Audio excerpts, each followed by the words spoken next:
susunod na programa ay rated PG. Ito ay nangangailangan ng patnubay at gabay ng magulang para sa mga batang manonood. Mangyayari na ang pinakahinihintay ng lahat, ang pagsiwalat ni Doc Carlos ng kanyang pinakatago-tagong sikreto na siya ang tunay na ama ni Zoe at hindi si Doc RJ. Nakahanda na sana si Doc Carlos na sabihin ang katotohanan kay Lynette, kaya lang iniisip niya na masisira ang buhay ng anak niya sa labas kaya nagdadalawang isip siya. Pero alam ni Doc Carlos na mawawala sa kanya si Lynette sa oras na malaman nito sa ibang tao ang kanyang sikreto at katulad na rin siya ni Doc RJ na manloloko.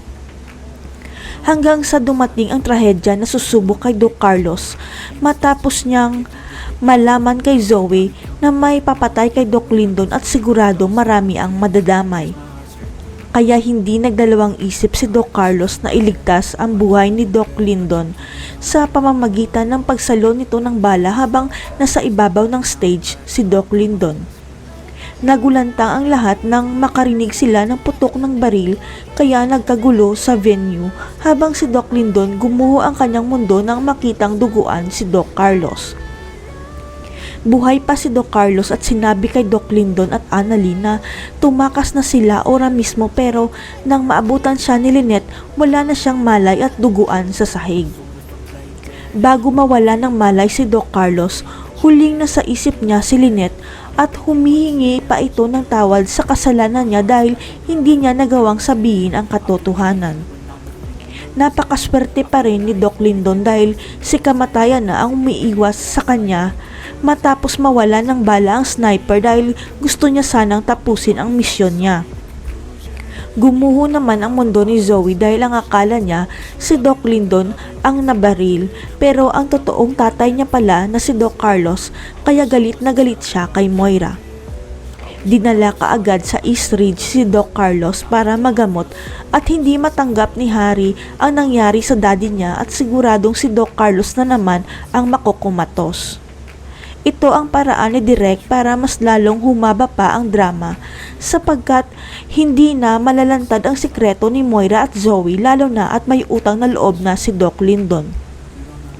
Kaya hindi na sasabihin ni Doc Lyndon kay Lynette ang sikreto ni Doc Carlos na si Zoe ay anak sa labas ng boyfriend niya dahil ito ang huling pakiusap sa kanya ni Doc Carlos. Pero ang hindi alam ng lahat, habang nasa koma si Doc Carlos, buo na ang desisyon nito na ipagtapat kay Lynette ang kanyang sekreto dahil ayaw niyang mawala si Lynette. Kaya sa pagising ni Doc Carlos sa koma, una niyang makikita si Lynette at sasabihin nito na walang paligoy-ligoy, "Ako ang tunay na ama ni Zoe, sana mapatawad mo ako." Hindi alam ni Lynette ang magiging reaksyon niya sa narinig niya pero masasaktan siya. Bakit ngayon lang ipinagtapat sa kanya ni Doc Carlos ang tinatago nitong sikreto? Matatanggap kaya ni Lynette na anak sa labas ni Doc Carlos ang kalaban nilang si Zoe? Si Zoe na kaya ang pinakamatinding kalaban ni Moira at tatapos sa kasamaan niya? Abangan.